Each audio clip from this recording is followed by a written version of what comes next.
నేను చెప్పే ఈ మాటలు గుర్తుపెట్టుకోండి, లేదంటే ఈ వీడియోని సేవ్ చేసి పెట్టుకోండి.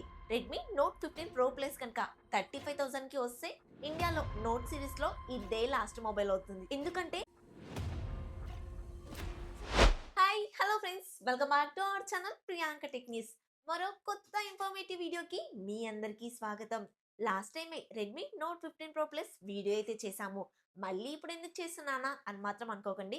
అప్పుడు మనం చేసినప్పుడు రియల్మీ 16 ప్రో ప్లస్ అయితే రాలేదు. ఈ వీడియోలో రెడ్మీ నోట్ 15 ప్రో ప్లస్ కి సంబంధించిన కంప్లీట్ స్పెక్స్ గురించి మాట్లాడుతూ 16 ప్రో ప్లస్ కన్నా ఈ మొబైల్ బెటర్ గా ఉందా లేదా, అండ్ ఈ రెండు మొబైల్స్ లో ఏ మొబైల్ తీసుకోవాలి అని చెప్పేసి ఫుల్ ఫ్లెడ్జ్డ్ గా మాట్లాడుకుందాం. మొదటిగా అన్బాక్సింగ్ చూసుకున్నట్లయితే బాక్స్ వచ్చేసి రెడ్ ఇంకా వైట్ కలర్ కాంబినేషన్ లో కనిపిస్తుంది.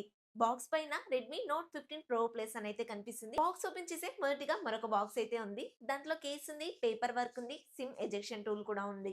మిడిల్ లో మొబైల్ ఉంది. మొబైల్ కింద వచ్చేసి 100 వాట్ ఫాస్ట్ చార్జర్, అలాగే కేబుల్ కూడా ఉంది. ఫైనల్ గా ఈ అన్బాక్సింగ్ నాదైతే కాదండి. బాక్స్ లో ఏమేమి కంటెంట్ ఉందో చూపించడానికి మాత్రమే రిఫరెన్స్ గా ఈ వీడియో అయితే చూపిస్తున్నాను. డైలీ ఎంతో జెన్యూన్ ఇన్ఫర్మేషన్ తో కంటెంట్ మీ ముందుకు తీసుకొస్తున్నాను. మీ నుంచే ఈ మధ్య కాస్త సపోర్ట్ అయితే తగ్గింది. సబ్స్క్రైబ్ చేసుకుని సపోర్ట్ చేయండి. కంటెంట్ ఇంప్రూవ్ చేశాను, క్వాలిటీ కూడా మెయింటైన్ చేశాను. జెన్యూనిటీ తగ్గే సమస్య లేదు. కంటెంట్ నచ్చితే లైక్ చేయండి, హైపన్స్ ఇవ్వడం మర్చిపోవద్దు. రెడ్మీ నోట్ 15 ప్రో ప్లస్ అనే మొబైల్ చైనాలో ఆగస్ట్ లోనే లాంచ్ అయింది. ఇండియాకి ఈ సెప్టెంబర్ లోనో అక్టోబర్ లోనో తీసుకొస్తే ప్రైస్ కూడా చాలా రీజనబుల్ గానే ఉండేది. ఈ ర్యామ్ స్టోరేజ్ ప్రైజెస్ ఇంక్రీజ్ అవ్వడం వల్ల ఇప్పుడు తీసుకొచ్చినా కూడా ప్రైస్ అయితే పెంచాల్సిన అవసరం వచ్చింది. ఇదంతా పక్కన పెట్టేసి ఇండియాకి తీసుకొచ్చిన స్పెక్స్ తో చూసుకున్నట్లయితే ఫస్ట్ డిజైన్ ఇంకా బిల్డ్ క్వాలిటీతో స్టార్ట్ చేద్దాం. ఫ్రంట్ వచ్చేసి క్వాడ్ కర్వ్ డిస్ప్లే ఇస్తున్నారు. క్విక్ టచ్ గ్లాస్ ప్రొటెక్షన్ ఉంటుంది. చుట్టూ ఫ్రేమ్ అంతా కూడా అల్యూమినియం ఇస్తున్నారు. ఒక 2 కలర్స్ వేరియంట్ లో వచ్చేసి గ్లాస్ ఫినిషింగ్ ఇస్తే, మరొక కలర్ వేరియంట్ లో వచ్చేసి లెదర్ ఫినిషింగ్ అయితే ఇస్తున్నారు. In display finger print censor తో వస్తుంది. డ్యూయల్ స్పీకర్స్ ఉంటాయి. అది కూడా డాల్బీ అట్మాస్ సపోర్ట్ చేస్తుంది. అప్ టు 400% వరకు వాల్యూమ్ బూస్ట్ కూడా చేసుకోవచ్చు. IP69 వాటర్ రేటింగ్ తో పాటు 69K వాటర్ రేటింగ్ కూడా ఇస్తున్నారు. హాట్ వాటర్ లో కూడా మొబైల్ అయితే సర్వే అవ్వగలుగుతుంది. NFC సపోర్ట్ చేసింది. ఐఆర్ బ్లాస్టర్ కూడా ఉంటుంది. వైఫై 6E తో రన్ అవుతుంది. బ్లూటూత్ 5.4 టెక్నాలజీతో వస్తుంది. అలాగే USB టైప్ సి 2.2 టెక్నాలజీతో రావడం వల్ల లైవ్ స్ట్రీమ్స్ అయితే చేసుకోలేము. ESCS డ్యూరబిలిటీ సర్టిఫికేషన్ తో వస్తుంది. రబ్బర్ సుత్తితో కొట్టి మరి డిస్ప్లే యొక్క డ్యూరబిలిటీ చూపిస్తున్నారు. డ్యూరబిలిటీకి సంబంధించిన కొన్ని టెస్ట్లు అయితే చూపిస్తున్నారు. స్క్రీన్ పైన ఇస్తున్నాను, ఒక్కసారి చెక్ చేసుకోండి.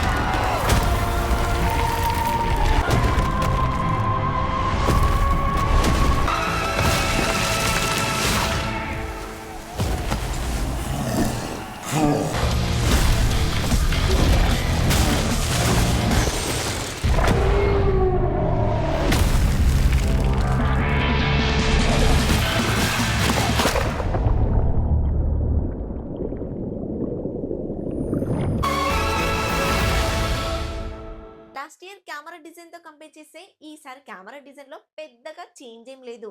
ఇంకా మీరు డీప్ గా అబ్జర్వ్ చేసినట్లయితే ఒక కెమెరా కూడా మిస్ అవుతుంది. బ్యాక్ సైడ్ గ్లాస్ ఫినిషింగ్ ఉన్న మొబైల్స్ వచ్చేసి 8.2 mm థిక్నెస్ ఉంటే, అదే బ్యాక్ సైడ్ లెదర్ ఫినిషింగ్ ఉన్న మొబైల్ వచ్చేసి 8.5 mm థిక్నెస్ ఉంటుంది. కాస్త బల్కీనెస్ అయితే కలుగుతుంది.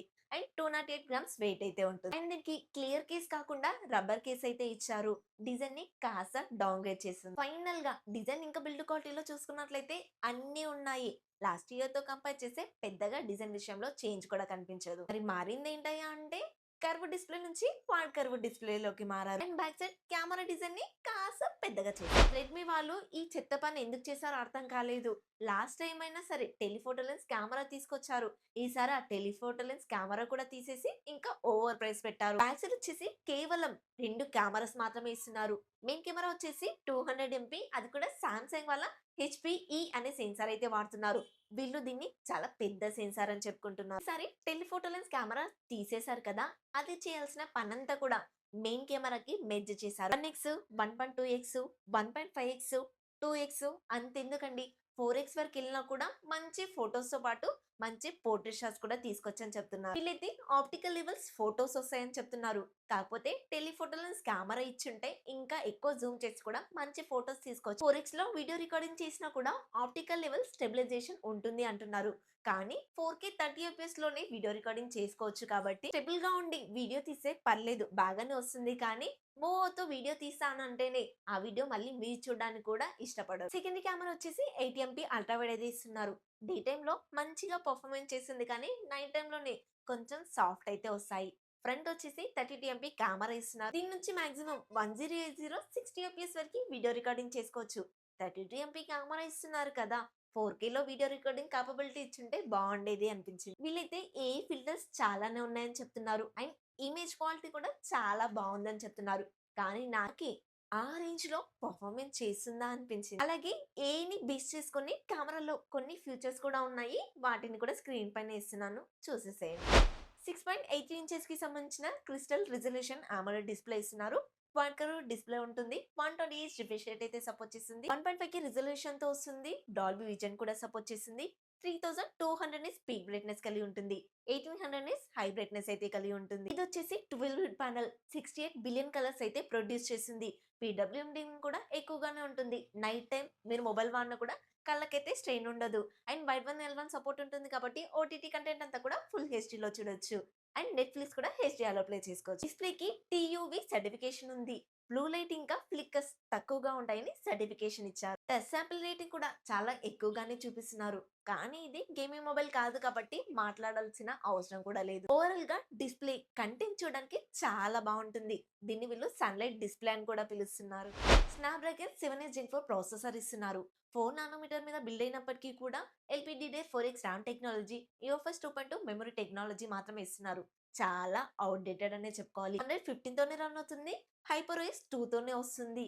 ఇది కాస్త ఔట్‌డేటెడ్ అనే చెప్పుకోవాలి. కాకపోతే ఇండియాకి జనవరి 29లో రిలీజ్ అవుతుంది కాబట్టి అప్పటి వరకి మారుస్తారేమో చూడాలి. ఏఐకి సంబంధించిన పెద్ద లిస్టే ఉంది.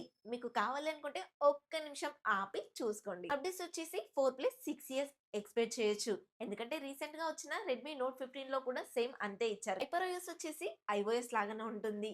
iOSని కాపీ చేశారా అన్నట్టుగా ఉంటుంది. మీకు ఫ్లూయెంట్ గా ఉంటుందని చెప్పను కానీ ఎక్కువ ఫ్యూచర్స్ ఉంటాయని మాత్రం చెప్తాను. ఈ ప్రాసెసర్ వచ్చేసి స్నాప్‌డ్రాగన్ 7 జెన్ 4 కన్నా డౌన్‌గ్రేడెడ్ వెర్షన్ అని చెప్పుకోవాలి. Antutu స్కోర్ చూసుకున్నా, గీక్‌బెంచ్ స్కోర్ చూసుకున్నా కూడా పర్లేదు. నార్మల్ స్కోర్ అయితే చేయగలిగింది. మీకు ఈ ర్యామ్ టెక్నాలజీతో కానివ్వండి, మెమరీ టెక్నాలజీతో కానివ్వండి, హెవీ గేమ్స్, బీజీఎంఐ లాంటి గేమ్స్ అయితే ఆడలేరు కానీ నార్మల్ యూజ్‌కి, డే టు డే యూజ్‌కి అయితే ఓకే బావుంటుంది. ఎంఐ వల్ల సొంత T1S ట్యూనర్ చిప్ కూడా ఉంటుంది. వైఫై, బ్లూటూత్, జీపీఎస్ పర్ఫార్మెన్స్ అయితే ఇంప్రూవ్ చేస్తుంది. ఈ ప్రాసెసర్ అసలు హెవీ గేమ్స్‌కి సెట్ అవ్వదు. కానీ మొబైల్‌లో 5200 mAh వేపర్ కూలింగ్ చాంబర్ ఇస్తున్నారు. ఎందుకో ఏమో! 6500 mAh బ్యాటరీ ఇస్తున్నారు. 100 వాట్ ఫాస్ట్ చార్జర్ బాక్స్ లోనే ఇస్తున్నారు. 22 వాట్ రివర్స్ ఛార్జింగ్ కి కూడా సపోర్ట్ చేసింది. అంటే ఈ మొబైల్ నుంచి వేరే మొబైల్ కూడా మనం చార్జ్ చేసుకోవచ్చు. బ్యాటరీ ఫుల్ అవడానికి 40 మినిట్స్ టైం తీసుకుంటే నార్మల్ యూజర్స్ అనుకోండి 1 డే కన్నా ఎక్కువగానే వస్తుంది. రెడ్మీ మొబైల్స్ పేలుతాయి అనే వాళ్ళకి మీకు ఒక దండం రా నాయనా. నేను ఎప్పుడో చిన్న ఉన్నప్పుడు పేలేవి. ఇప్పుడు పేలట్లేవు. ఇప్పుడు మోటో మొబైల్స్ పేలుతున్నాయి. వాళ్ళ దగ్గరికి వెళ్ళి అడగండి. మొబైల్ ఏమైనా సన్నగా ఇచ్చారా? బల్కీగానే ఇచ్చారు కదా! 7000 బ్యాటరీ ఇచ్చుంటే ఏం పోయేది. ప్రైస్ విషయానికొస్తే పార్ట్‌లుగా చెప్తానండి. చైనాలో వచ్చేసి 24,000 అదే ఒక 25,000కి రౌండ్ ఫిగర్ అనుకుందాం. 25,000కి అయితే తీసుకొచ్చారు. గ్లోబల్‌గా వచ్చేసి 40,000కి తీసుకొచ్చారు. ఇండియాకొచ్చేప్పటికి 35,000 కల్లా తీసుకొస్తారని నేను ఎక్స్‌పెక్ట్ చేస్తున్నాను. ఇంకో విషయం చైనాలో 12 జీబీ, 256 జీబీ 25,000కి తీసుకొచ్చారు. అదే ఇండియాకొచ్చేప్పటికి 8 జీబీ ఉంటుంది కాబట్టి 30,000 అబోవ్ 35,000 కల్లా తీసుకొచ్చే ఛాన్స్ అయితే ఉంది. ఇప్పుడు నేను చెప్పే ఈ మాటలు గుర్తుపెట్టుకోండి. లేదంటే ఈ వీడియోని సేవ్ చేసి పెట్టుకోండి. రెడ్మీ నోట్ 15 ప్రో ప్లస్ కనుక 35,000కి వస్తే ఇండియాలో నోట్ సిరీస్ లో ఇదే లాస్ట్ మొబైల్ అవుతుంది. ఎందుకంటే ఒకప్పుడు 100 మొబైల్స్ ఇండియాలో సేల్ అవుతే అందులో 22 మొబైల్స్ రెడ్మీవే ఉండేవి. ఇప్పుడు చూస్తే మాత్రం 100 మొబైల్స్ లో 9 మొబైల్స్ మాత్రమే సేల్ అవుతున్నాయి. వీళ్ళిలాగే ఈ రెడ్మీ నోట్ 15 సిరీస్ కి కూడా ఓవర్ ప్రైస్ పెట్టారనుకోండి ఈ 9 నెంబర్ కాస్త 4కో, 5కో పడిపోతుంది. అప్పుడు ఇంకా ఈ రెడ్మీ నోట్ సిరీసే ఇండియాకి రావడం ఆగిపోతుంది. 35,000 రూపీస్ బడ్జెట్ లో ఈ మొబైల్ మరి తీసుకోవచ్చా అంటే ప్రాసెసర్ విషయంలో ఇంతకన్నా బెటర్ పర్ఫార్మెన్స్ ఇచ్చే వేరే బ్రాండ్స్ లో చాలా మొబైల్సే ఉన్నాయి. మరి కెమెరా అయినా సరే బాగుందేమో తీసుకుందాంలే అనుకుంటే వేరే బ్రాండ్స్ అన్ని కూడా ఈ బడ్జెట్ లో టెలిఫోటో లెన్స్ కెమెరా కూడా ఇస్తున్నారు. బ్యాటరీ అంటారా అన్ని బ్రాండ్స్ కూడా 7000 బ్యాటరీలు ఇచ్చేస్తున్నారు. వీళ్ళు ఇంకా 6500 దగ్గరనే ఉండిపోయారు. ఓన్లీ డిస్ప్లే కోసం, డ్యూరబిలిటీ కోసమే తీసుకుందామా అంటే తక్కువ బడ్జెట్ లో కూడా ఇంతే పర్ఫార్మెన్స్ ఇస్తున్నాయి. ఇలా చూసుకున్నా సరే ఈ మొబైల్లో ఇంతకన్నా ప్లస్ పాయింట్స్ అయితే కనిపించట్లేదు. తర్వాత మీ ఇష్టం ఇంకా. దీంట్లోనే 15 ప్రో అని ఇంకొక మోడల్ కూడా ఉంది కదా! దానికి సంబంధించిన వీడియో అయితే కింద డిస్క్రిప్షన్ లో ఇస్తున్నాను. ఒక్కసారి చూసేసేయండి. అలాగే మన ఛానల్‌ని కూడా సబ్స్క్రైబ్ చేసేసేయండి. మన జెన్యూన్ కంటెంట్ మీకు నచ్చితే ఒక లైక్ కూడా చేయండి. నెక్స్ట్ ఇంకొక కొత్త ఇన్ఫర్మేటివ్ వీడియోతో మీ ముందుకొస్తాను. Until then bye by.